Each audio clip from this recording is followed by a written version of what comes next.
নমস্কার। আজকে West Bengal Council of Higher Secondary Education Vidyasagar ভবনের তরফ থেকে সমস্ত স্কুলের জন্য একটি গুরুত্বপূর্ণ বিজ্ঞপ্তি জারি করলো। স্ক্রিনে দেখতে পাচ্ছেন সেই বিজ্ঞপ্তিটি নম্বর হচ্ছে L/PR/460/2024 ডেটেড 16/12/2024।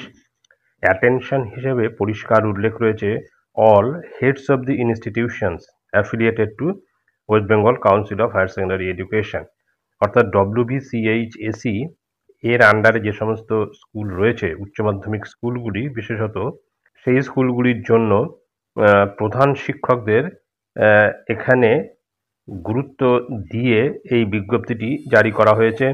মূল যে বিষয় এখানে উল্লেখ করা রয়েছে, the undersigned is pleased to inform all the stakeholders that the ongoing online enrollment for the students appearing higher secondary examination 2025 is further extended till 21/12/2024 Saturday without fine। অর্থাৎ আগামী শিক্ষাবর্ষে অর্থাৎ 2025 সালে যে সমস্ত ছাত্রছাত্রীরা উচ্চ মাধ্যমিক পরীক্ষায় বসতে চলেছে তাদের এনরোলমেন্ট, যেটা অনলাইনে এখন প্রত্যেকটি স্কুলে চলছে, সেই সমস্ত স্টুডেন্টদের এনরোলমেন্টের লাস্ট ডেট সেটা কিন্তু বর্ধিত করে 21/12/2024 অর্থাৎ সামনের শনিবার পর্যন্ত সেটা বর্ধিত করা হয়েছে এবং এক্ষেত্রে কোনো ফাইন লাগবে না, ফাইন ছাড়া।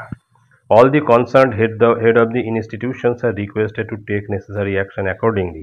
এবং সমস্ত বিদ্যালয়ের প্রধান শিক্ষকদের বলা হচ্ছে তারা এই বিষয়ে যথোপযুক্ত ব্যবস্থা নিক। অর্থাৎ যারা এখনো ফর্ম ফিল আপ করেনি বা যাদের এখনো ফর্ম ফিল আপ বাকি আছে তারা অবশ্যই আগামী শনিবারের মধ্যে এই ফর্ম অর্থাৎ এনরোলমেন্ট অনলাইনে যেটা হচ্ছে সেটা কিন্তু পূরণ করে ফেলে। তারপরে নিজের সিগনেচার আছে professor doctor Chiranjib Bhattacharya, president West Bengal Council of Higher Secondary Education. অর্থাৎ উচ্চ মাধ্যমিক পরীক্ষার্থীদের জন্য এনরোলমেন্টের সময়সীমা 21/12/2024 পর্যন্ত করা হয়েছে এবং এই ক্ষেত্রে কোনো রকম ফাইন লাগবে না। তো এটাই ছিল গুরুত্বপূর্ণ আপডেট যা আমি আপনাদের সঙ্গে শেয়ার করলাম। ধন্যবাদ।